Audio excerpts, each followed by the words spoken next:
Enfoncez une bande de cuivre et un clou en zinc dans la terre, de part et d'autre d'un plant de tomate. Mettez un voltmètre en contact avec les deux métaux. Vous mesurerez un courant électrique stable légèrement inférieur à 1 volt, généré par le sol lui-même. Pas de batterie, pas de fils, pas de source d'énergie, juste deux métaux, de l'humidité et la chimie du sol sous vos pieds. En quelques jours, les racines de cette plante se courberont physiquement vers le cuivre. Les scientifiques appellent cela l'électrotropisme, une réponse biologique documentée où les racines vivantes se dirigent vers la charge électrique. La plante ne se contente pas de reposer dans un sol électrifié. Elle le recherche. Cette simple observation relie un horloger écossais de 1841, une civilisation amazonienne vieille de 2000 ans, un fermier oublié du Kentucky qui alimentait des lampes grâce à des bobines enterrées, et un laboratoire suédois de 2023 où des semis ont grandi de 50% en 2 semaines. 4 secrets enfouis. Un système qui produit sa propre électricité, s'arrose lui-même et devient plus fertile chaque année. Et une communauté de 44 000 personnes en Pennsylvanie pratique cette agriculture depuis 3 siècles, sans jamais avoir acheté d'engrais synthétiques. Mais avant de vous dévoiler le système, si vous en avez assez de payer pour des engrais toxiques, j'ai préparé pour vous un plan gratuit pour une récolte zéro. Il révèle 7 engrais gratuits qui surpassent tout ce que vous connaissez et la méthode sans labour qui élimine définitivement le désherbage. Un de mes lecteurs a utilisé cette astuce d'engrais à l'intérieur et son jardin a doublé de taille par rapport à celui de ses voisins.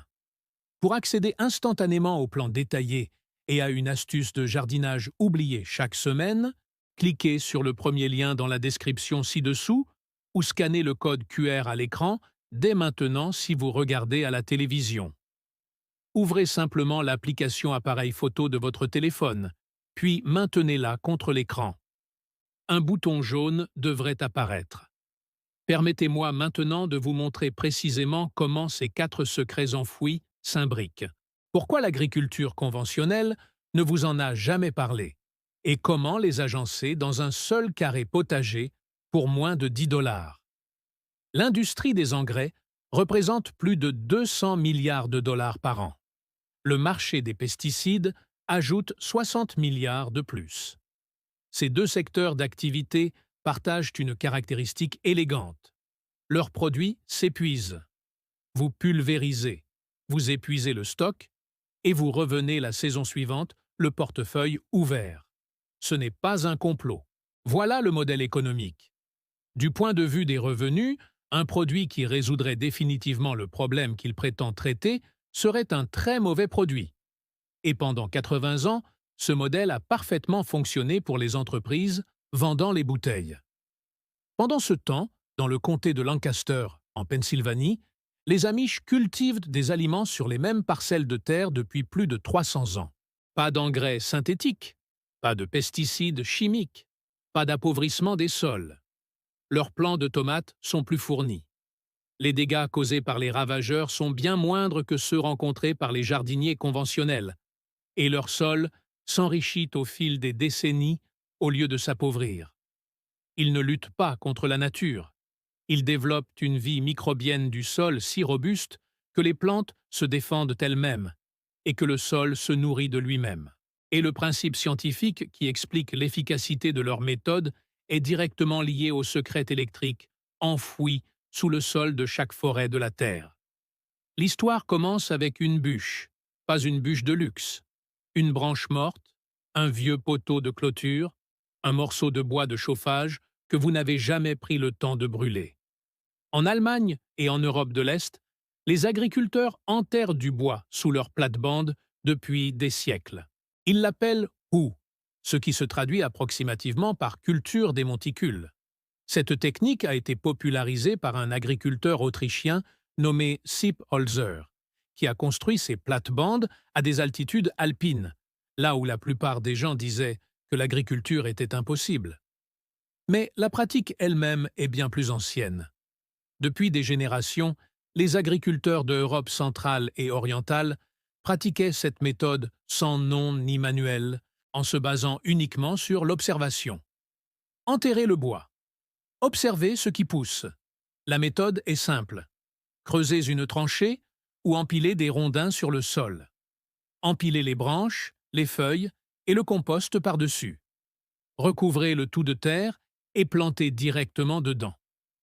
Utilisez uniquement des bois durs non traités, chênes, érables, bouleaux, aulnes ou arbres fruitiers qui ont déjà commencé à ramollir.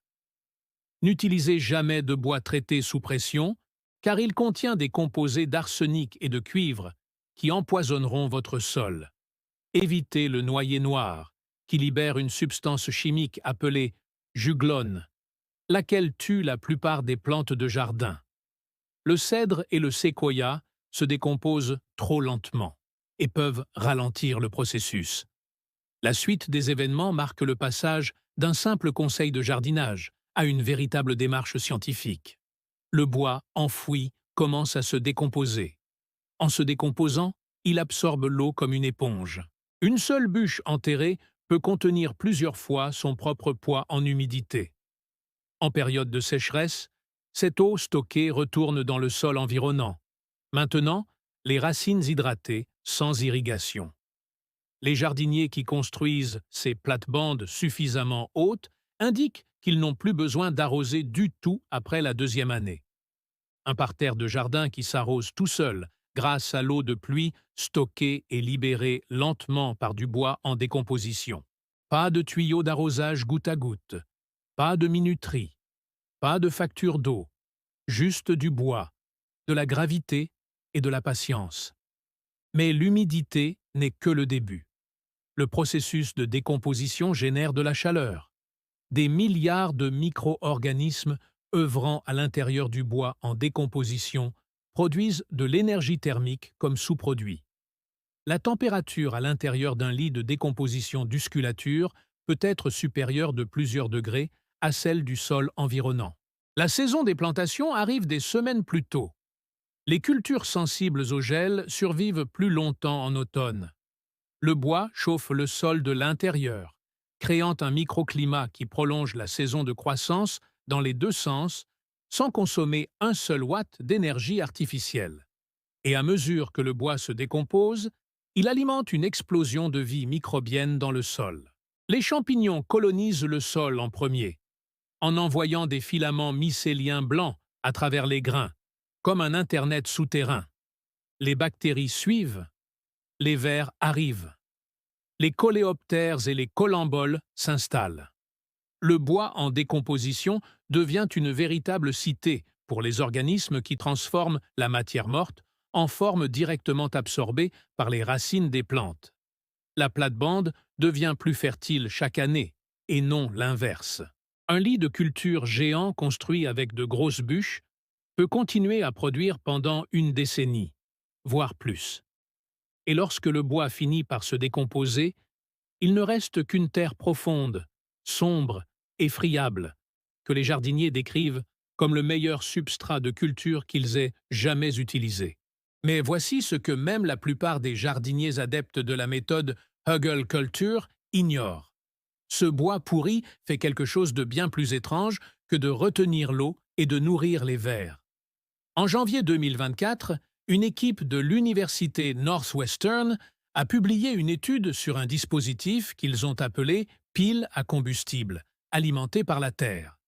Il avait à peu près la taille d'un livre de poche et fonctionnait en captant les électrons libérés par les bactéries lorsqu'elles digéraient la matière organique présente dans le sol. Il s'agit de la même espèce de bactérie qui a colonisé le bois enfoui, le même processus de décomposition qui alimente tous les lits de culture himalayens jamais construits. La pile à combustible a généré 68 fois plus d'énergie que nécessaire pour faire fonctionner ses capteurs embarqués et transmettre des données sans fil. Sa durée de vie a dépassé de 120% celle des technologies comparables. Le chercheur principal, Bill Yen, a déclaré que tant qu'il y aura du carbone organique dans le sol, que les microbes pourront décomposer, la pile à combustible pourrait potentiellement durer indéfiniment. Les premières piles à combustible microbiennes à base de sol sont apparues en 1911. Mais c'était la première à fonctionner de manière fiable dans des conditions extérieures réelles, humides ou sèches. Relisez ce résultat, pourvu qu'il y ait du carbone organique dans le sol. Qu'est-ce qu'une bûche enterrée? Carbonate organique. Que font les bactéries lorsqu'elles le décomposent? Libération d'électrons. Que créent les électrons qui circulent dans un milieu conducteur? Électricité. Votre bois enterré ne sert pas uniquement à retenir l'eau et à générer de la chaleur.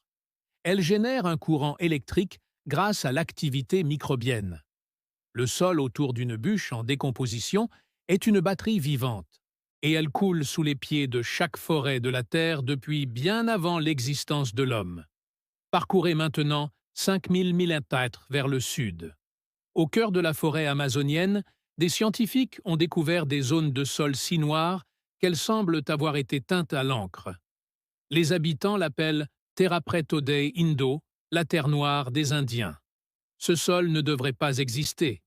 Le sol naturel de l'Amazonie est mince, acide et pauvre en nutriments. La chaleur tropicale décompose la matière organique si rapidement que rien ne s'accumule. Et pourtant, ici, entouré de certaines des pires terres agricoles de la planète, se trouvent des poches de terre si riches qu'elles produisent des récoltes depuis plus de 2000 ans. Certains chercheurs font remonter les sites les plus anciens à 7000 ans. La couche fertile atteint une profondeur de 6 pieds et demi. Des analyses scientifiques ont révélé que ces sols contiennent jusqu'à 70 fois plus de carbone noir que le sol de la jungle environnante. Aujourd'hui encore, les villageois l'extraient et le vendent comme terreau de première qualité sur les marchés brésiliens. Pendant des décennies, les scientifiques ont débattu pour savoir si ce phénomène était naturel ou d'origine humaine. Ensuite, les archéologues ont trouvé dans le sol des tessons de poterie, des arêtes de poissons et la signature indubitable de charbon de bois produit délibérément. Les peuples autochtones d'Amazonie l'avaient conçu intentionnellement. Ils prenaient du bois, le chauffaient dans des fosses à faible teneur en oxygène pour éliminer les huiles volatiles et produisaient du charbon de bois, et non des cendres. Le charbon de bois, un solide stable, poreux et riche en carbone, que les scientifiques appellent désormais biochar. Ils le broyaient, le mélangeaient à des restes de cuisine, des déchets de poisson, du fumier et des tessons de poterie, et l'incorporaient à leur potager depuis des générations. Voici le détail qui relie le charbon de bois à tout le reste dans cette histoire. Au microscope, le biochar ressemble à un nid d'abeilles composé de minuscules tunnels, chambres et passages creusés dans du carbone pur. 1 gramme de biochar à base de bois contient approximativement la surface intérieure d'un petit appartement. Ce n'est pas une métaphore. Il s'agit d'une mesure physique de l'espace poreux. Ces pores créent un habitat pour des milliards de micro-organismes qui décomposent la matière organique et acheminent les nutriments directement aux racines. Les pores retiennent l'eau dans les sols sableux qui s'assécheraient en quelques heures et améliorent le drainage dans les sols argileux lourds qui, autrement, étoufferaient les racines. Mais le lien qui unit tout cela, c'est l'électricité. Le biochar possède une forte charge de surface négative. Sa surface est recouverte de groupes chimiques contenant de l'oxygène, des groupes carboxyle et hydroxyle, qui lui confèrent ce que les pédologues appellent une capacité d'échange élevée. En termes simples, il agit comme un aimant pour les ions nutritifs. Les particules chargées positivement comme le calcium, le potassium, le magnésium et le zinc sont attirées vers la surface du biochar et y sont retenues au lieu d'être emportées par la prochaine averse.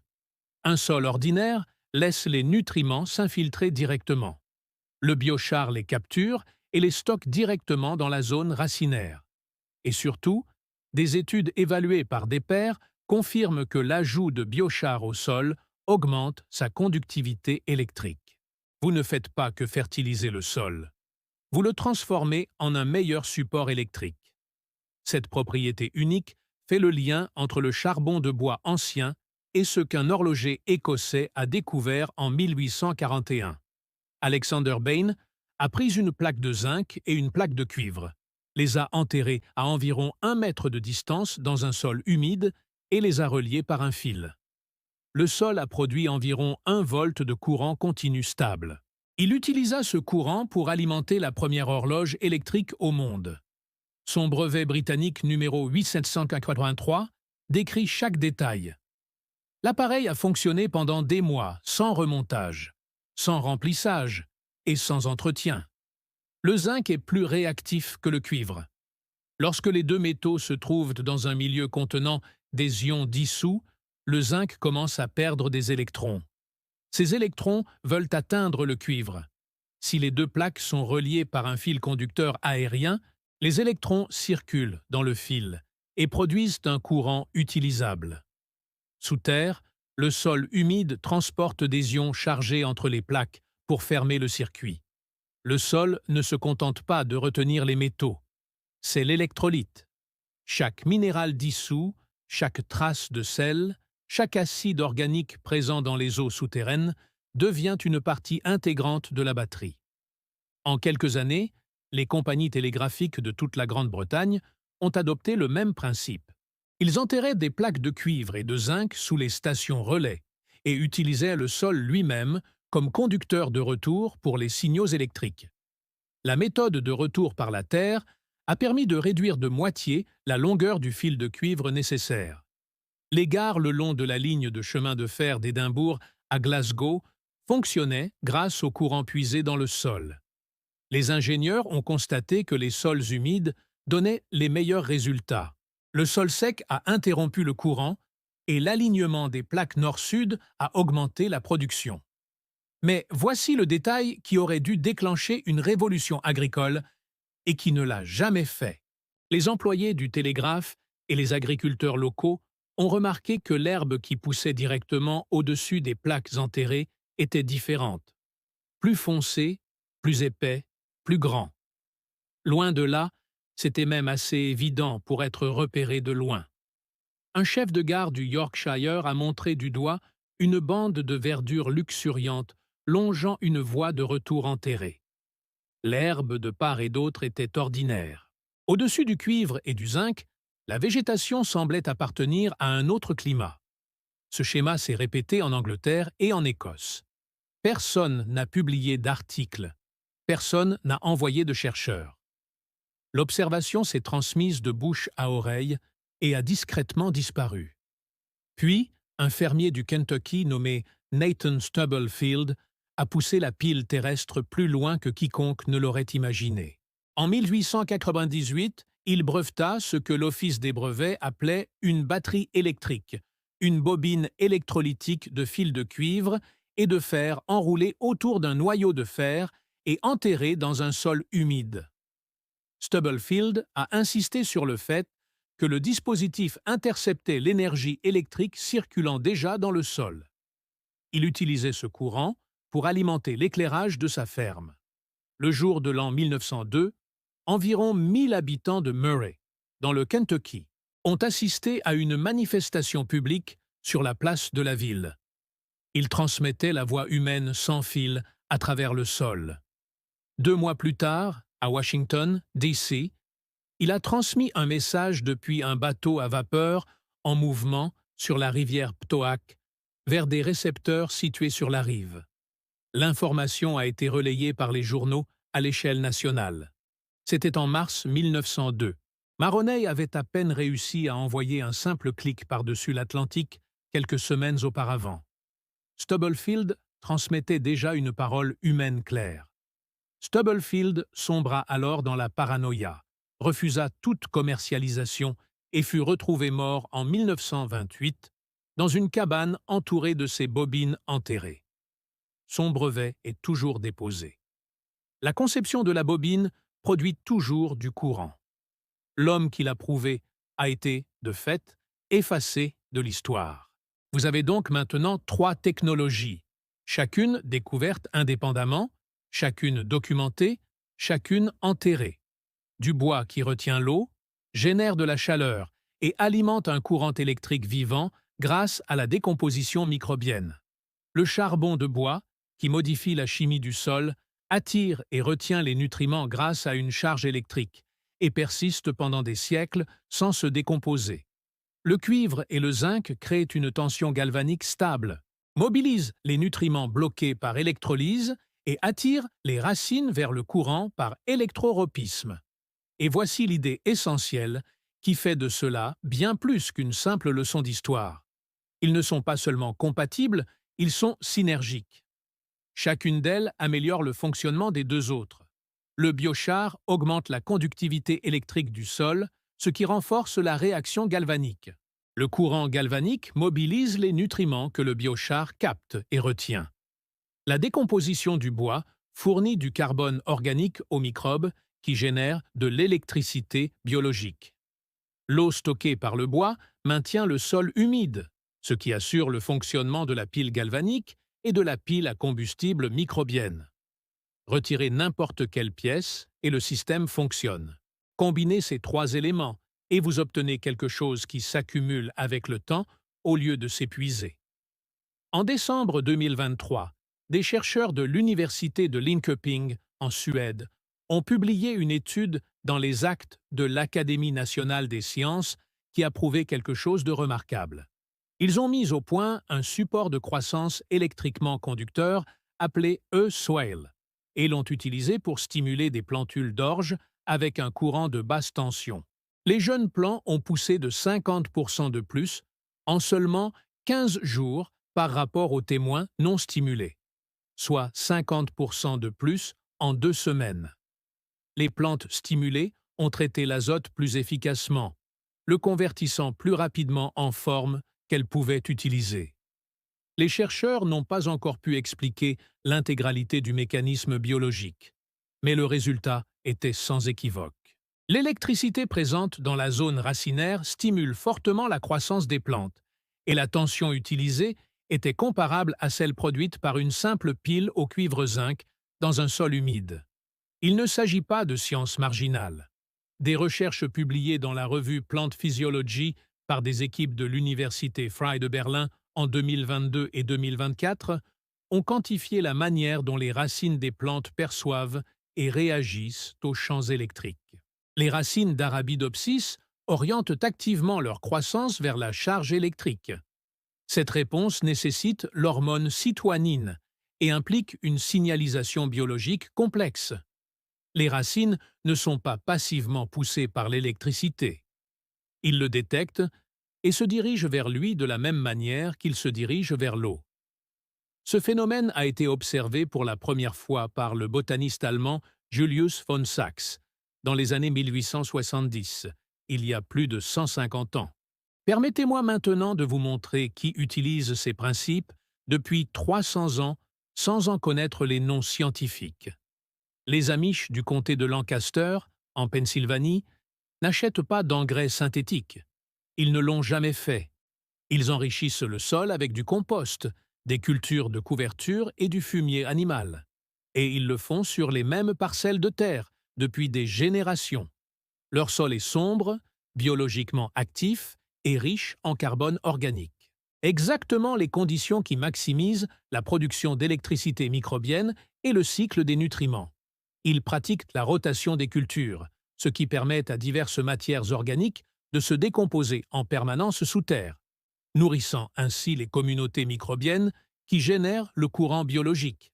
Ils compostent un mélange de déchets végétaux et de fumier animal, créant ainsi un amendement riche en nutriments qui, une fois incorporé au sol, imite la fonction du biochar en augmentant la capacité d'échange cationique et en retenant les nutriments dans la zone racinaire.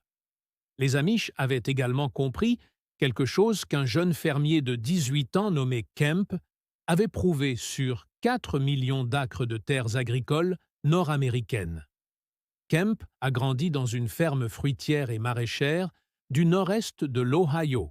Sa famille était le fournisseur régional de pesticides, en pulvérisant plus que presque tous les autres. Pourtant, entre 2002 et 2004, ils ont perdu plus de 70% de leur principale récolte pendant 3 années consécutives. Rien dans une bouteille ne pouvait l'arrêter. La famille a ensuite loué un champ voisin à un éleveur laitier. Ce champ n'avait jamais été traité. Ils ont planté des melons cantaloupe dans les deux champs. Même variété, même date de plantation, même engrais. À la récolte, 80% des feuilles sur le sol traité de la famille Kemp étaient couvertes d'oïdium. Sur le sol non traité de l'éleveur laitier, il n'y avait aucune infection. On pouvait voir la ligne droite au milieu, à l'endroit où les deux types de sols se rejoignaient. Le sol non traité et biologiquement vivant a permis de produire des plantes résistantes. Le sol aspergé et biologiquement appauvri a engendré des plantes malades. Kemp a passé 2 ans dans une bibliothèque publique à lire des manuels universitaires de biologie, de chimie et de physiologie végétale. Ce qu'il a découvert était stupéfiant. Lorsqu'une plante dispose des nutriments minéraux adéquats, elle réalise une photosynthèse complète et convertit tous ses nitrates solubles en protéines complètes. Les insectes larviles et les insectes suceurs comme les pucerons sont littéralement incapables de digérer les protéines complètes. Leur système digestif est trop simple. Ainsi, lorsqu'une plante est suffisamment saine pour effectuer cette transformation, les parasites s'y posent, tentent de se nourrir, n'obtiennent rien qu'ils puissent traiter et repartent. La plante ne les tue pas. Elle supprime leur source de nourriture au niveau cellulaire. Le parasite meurt de faim en présence d'abondance. Kemp a fondé Advancing Eco-Agriculture en 2006 et, dès 2024, cette société conseillait des agriculteurs sur des millions d'hectares. La science a confirmé ce que les Amish avaient compris grâce à des siècles d'observation. Le sol n'est pas seulement l'endroit où vit la plante. Le sol est le système immunitaire de la plante. Et lorsqu'on réalise qu'un sol sain est aussi un système électrique, le lien devient encore plus puissant. Le sol biologiquement actif, tel que les Amish le cultivent depuis 3 siècles, génère sa propre électricité microbienne, retient les nutriments grâce à la charge électrique et guide les racines vers les ressources par électropiétisme. Il construisait des sols électrifiés avant même que l'on ait inventé ce terme. Permettez-moi maintenant de vous expliquer ce qu'il est advenu des recherches officielles menées sur ce sujet. Le Comité britannique d'électrification a été créé sous l'égide du ministère de l'Agriculture en 1918. Des physiciens, des biologistes, des ingénieurs électriciens et des lauréats du prix Nobel siégeaient au sein de ce comité. Leurs références étaient irréprochables. Ils ont passé près de 20 ans à collecter des données de terrain sur l'impact des méthodes électriques sur les rendements agricoles. Leurs rapports ont fait état de progrès significatifs. Puis, en 1936, année où les engrais industriels ont déferlé sur l'Europe, chaque rapport a été estampillé non destiné à la publication et scellé dans les archives gouvernementales. Seuls 2 exemplaires ont survécu selon les informations disponibles. Le comité a été dissous sans explication. Fritz Haber et Karl Bosch avaient percé le secret de la production industrielle d'ammoniac en 1909. Dès 1913, la première usine était en service. Ce qui nécessitait autrefois des années de rotation des cultures ou des tonnes de fumier pouvait désormais être livré dans un sac de cristaux blancs. En 1945, les agriculteurs américains ont dépensé 300 millions de dollars en engrais synthétiques. En 1975, ce chiffre avait dépassé les 3 milliards. Une solution permanente enfouie dans le sol. Un coût ponctuel sans revenu récurrent n'avait pas sa place dans cette économie. Le marché a récompensé le jetable, pas le durable. Les citations académiques concernant la recherche sur les batteries terrestres et l'électroculture ont chuté de plus de 90% au cours des décennies suivantes. La période précise où les revenus liés aux engrais ont battu des records. Une courbe était ascendante, l'autre s'affaissait. Aucun mémo secret n'était nécessaire. Le système d'incitation a fait le travail d'il y a quelques instants, mais la Terre, elle, n'a rien oublié. Les sites Terrapa créés avant le contact avec les Européens sont encore fertiles aujourd'hui sans aucun apport synthétique. Une étude de terrain menée sur 10 ans a confirmé qu'une seule application de biochar continuait d'améliorer le pH du sol, sa teneur en carbone et la disponibilité des nutriments pendant une décennie entière après l'application. Les effets ne se sont pas estompés. Leurs effets se sont aggravés. Les lits de culture Ougal, construits avec de gros troncs, continuent de produire pendant 10 ans, voire plus. Le bois libère de l'eau et des nutriments en continu. La communauté microbienne s'enrichit à chaque saison. La pile terrestre de Bann produit toujours de la tension. La bobine conçue par Stubblefield génère toujours du courant. La physique, la chimie et la biologie n'ont jamais changé. La seule chose qui a changé, c'est qui finançait la recherche et qui contrôlait le débat sur la façon dont les aliments devraient être cultivés. Passons maintenant à la partie pratique, celle où l'on arrête de regarder et où l'on commence à construire. Je vais vous présenter 3 méthodes, de la plus simple à la plus avancée. Chacun travaille seul. Ensemble, ils créent quelque chose qu'aucun d'eux ne peut faire séparément. Première méthode, le lit de bois enterré. Trouvez des troncs morts, des branches ou du bois non traité. Creusez une tranchée d'environ 60 cm de profondeur. Disposez les plus grosses bûches en dessous. Empilez les branches plus petites par-dessus. Ajoutez une couche de feuilles, de tonte de gazon ou de déchets de cuisine pour l'apport d'azote. Recouvrir d'au moins 15 cm de terre et planter directement dedans. Puis d'eau la première saison. Après cela, le bois se charge de l'arrosage. Une seule installation, aucun entretien, plus besoin d'irrigation après la deuxième année. Deuxième méthode, la couche de charbon de bois. Prenez du charbon de bois dur propre et concassez-le en gravier. Achetez du charbon de bois dur en morceaux dans une épicerie, celui qui ne contient pas de liquide allume-feu. N'utilisez pas de briquettes imbibées de produits chimiques. Avant d'enfouir du biochar, il faut le charger électriquement. Le charbon de bois neuf est avide de produits chimiques. Sa surface massive absorbera initialement les nutriments du sol environnant, privant temporairement vos plantes de nutriments. Faites tremper le charbon de bois concassé dans du thé de compost, du lombricompost, de l'émulsion de poisson diluée ou de l'urine diluée. Une part d'urine pour 10 parts d'eau pendant au moins 48 heures. Cela charge les pores de nutriments et de microbes bénéfiques, de sorte que le biochar commence à donner au lieu de prendre. Incorporez-le ensuite dans les 15 à 20 cm supérieurs de votre lit, à raison d'environ 10 à 15% en volume. Troisième méthode, la pile de terre en cuivre et zinc. Prenez un morceau de tuyau de cuivre de 15 cm et un clou galvanisé. Une paire par plante. C'est la limite. Plus n'est pas mieux.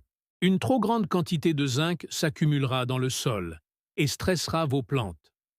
Un excès de cuivre peut nuire aux vers de terre et aux microbes bénéfiques. Enfoncez le clou en cuivre dans la terre d'un côté de votre plante et le clou en zinc de l'autre, à environ 8 à 12 pouces de distance et à 6 pouces de profondeur. L'humidité complète le circuit. Un multimètre devrait indiquer une tension comprise entre 0,8 et 1,1 volts. Le courant mobilise les nutriments emprisonnés dans des liaisons chimiques. Les racines se développent vers le cuivre par électrorepetage. Le zinc se corrode lentement et libère des ions zinc, dont les plantes ont besoin pour produire de l'auxine, l'hormone de croissance principale. Lorsque la tension chute en dessous d'un demi-volt, remplacez le clou. Maintenant, combinez les trois. Voilà ce que personne d'autre ne vous montre. Il s'agit du système à 3 couches. Première couche, les fondations. Creusez votre tranchée à 60 cm de profondeur. Disposez les plus grosses bûches et les plus grosses branches au fond. Utilisez du bois dur non traité. Comblez les interstices avec des brindilles et des copeaux de bois. Ceci est votre réservoir d'eau, votre moteur thermique et votre pile à combustible microbienne. Au fil des années, le bois se décomposera, absorbant des milliers de litres d'eau de pluie qu'il libérera lentement. La décomposition microbienne générera de la chaleur par le bas et produira un flux continu d'électricité biologique. Deuxième couche, la zone de biochar. Étalez sur le bois une épaisse couche de biochar préchargée mélangée à du compost, d'une profondeur de 4 à 6 pouces. C'est votre aimant à nutriments, votre conducteur électrique et votre habitat microbien permanent. Le charbon de bois ne se décomposera pas. Il durera plus longtemps que le bois, le cuivre et probablement même que la clôture de votre propriété. Sa surface interne énorme permettra de capter tous les ions nutritifs. Le bois en décomposition libère et retient les substances dans la zone racinaire au lieu de les laisser s'infiltrer dans la nappe phréatique. Sa conductivité électrique assure la liaison entre le courant biologique provenant du bas et le courant galvanique que vous vous apprêtez à installer.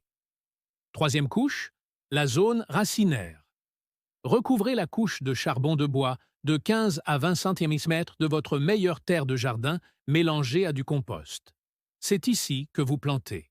Enfoncez un segment de tuyau en cuivre d'un côté et un clou en zinc galvanisé de l'autre. Espacé de 8 à 12 pouces et profond de 6 pouces, une paire par plante. Le sol enrichi en biocharbon qui se trouve entre eux constitue un électrolyte supérieur à la terre ordinaire. Plus d'ions signifie une meilleure conductivité et une résistance plus faible. La réaction galvanique est plus intense et dure plus longtemps. Les nutriments mobilisés par le courant sont immédiatement capturés par le biochar environnant. Les racines se développent vers le cuivre par électrotropisme, pénétrant ainsi dans la zone la plus riche en nutriments de toute la couche. Le zinc libère lentement les ions dont la plante a besoin pour la production d'auxine. Sans zinc, les plantes ne peuvent pas fabriquer de tryptophane. Sans tryptophane, il n'y a pas d'auxine. Sans auxine, la croissance s'arrête. L'électrode de zinc n'est pas gaspillée. Elle est consommée par la biologie même qu'elle alimente. Chaque couche nourrit les autres. Le bois alimente la vie par en dessous. Le charbon actif maintient les réactions chimiques en place. Le cuivre et le zinc conduisent l'électricité galvanique à travers la zone racinaire. L'eau est stockée dans les bûches et libérée à la demande. La chaleur rayonne vers le haut, depuis la zone de décomposition. Les nutriments circulent en circuit fermé. Rien ne part. Tout s'accumule. Suivez vos résultats. Voilà ce qui distingue l'expérimentation des vœux pieux. Achetez un réfracteur bon marché et mesurez les valeurs de réfraction, en briques, sur les feuilles de vos plantes toutes les 2 semaines. Brix mesure les sucres dissous et les matières solides, un indicateur direct de la santé des plantes et de leur densité nutritionnelle. Un nombre de briques plus élevé signifie une plante plus saine, plus nutritive et également plus résistante aux parasites. Effectuez les mesures de tension à l'aide d'un multimètre numérique en appuyant une sonde sur le cuivre et l'autre sur le zinc. Photographiez vos plantes à côté d'une règle chaque semaine. Pesez votre récolte à la fin de la saison. Et surtout, exécutez une ligne de contrôle. Même terre, même eau, même ensoleillement, même graines, pas de bois, pas de charbon de bois, pas de métaux. Laissons les chiffres parler d'eux-mêmes. Il reste un dernier détail qui rend ce système unique en son genre. Les espèces de Thérapus en Amazonie n'ont pas seulement persisté, elles se sont développées.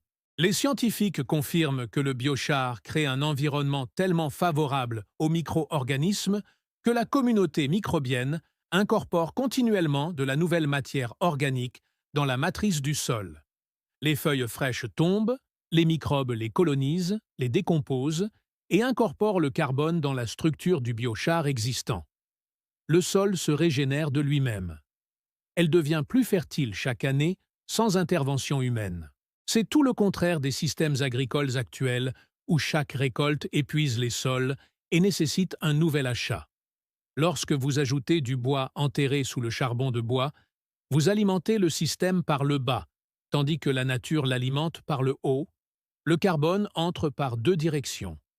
L'électricité est produite à la fois par la chimie galvanique et par le métabolisme microbien. L'eau est stockée, chauffée et libérée par le bois. Les nutriments sont attirés, retenus et libérés par le charbon actif. Il devient alors un système en boucle fermée, un moteur vivant qui se régénère de lui-même. Il y a aussi un contexte plus large à prendre en compte. En enterrant du charbon de bois, on emprisonne du carbone dans le sol pour des siècles. Les arbres qui se sont transformés en charbon de bois ont absorbé le dioxyde de carbone de l'atmosphère grâce à la photosynthèse. La pyrolyse le transforme en une forme si stable qu'elle résiste à la décomposition pendant des milliers d'années. Les anciennes Amazoniennes ne se contentèrent pas de nourrir leur famille. Ils géraient le plus ancien programme de captage du carbone au monde, et ça fonctionnait. La preuve est encore sous terre. Les Amish comprennent quelque chose d'instinctif que nous autres sommes en train de réapprendre lentement. Il existe un mot allemand qui imprègne tous les aspects de la vie Amish. Taille de galassin. La traduction n'est pas littérale, mais le sens le plus proche serait quelque chose comme se soumettre à l'ordre naturel, renoncer au besoin de tout contrôler, en ayant confiance que le système possède un équilibre intrinsèque. Un équilibre conçu bien avant l'apparition des flacons pulvérisateurs et des rapports trimestriels sur les résultats.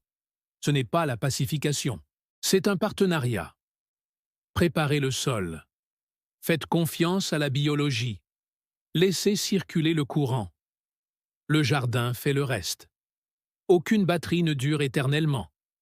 Mais un système qui se reconstitue à partir d'éléments librement disponibles, pluie, feuilles mortes et composition chimique du sol, est ce qui se rapproche le plus de l'éternité dans la nature. Une bûche enterrée ne coûte rien.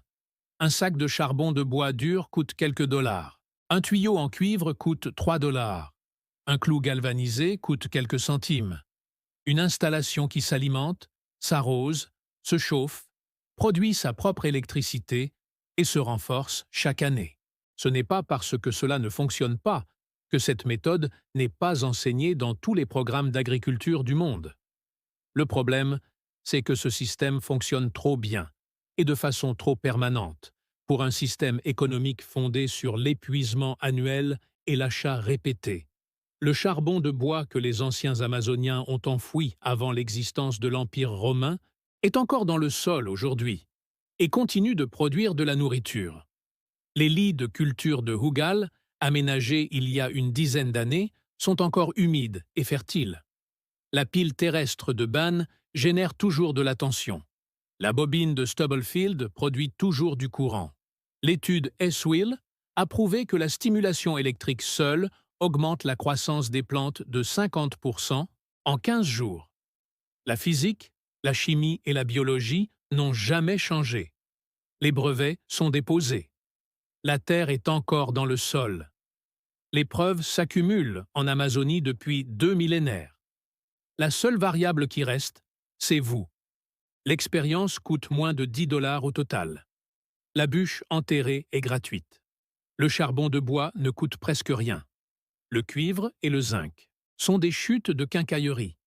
Ces connaissances scientifiques sont documentées depuis près de 2 siècles, et une communauté de 44 000 personnes en Pennsylvanie prouve depuis plus de 300 ans que cela fonctionne, saison après saison. Si cela a changé votre façon de percevoir ce qui se passe actuellement sous vos pieds, envoyez ceci à quelqu'un qui cultive des plantes. Le meilleur moyen de faire redécouvrir les sciences oubliées est de les planter dans tous les jardins de la rue.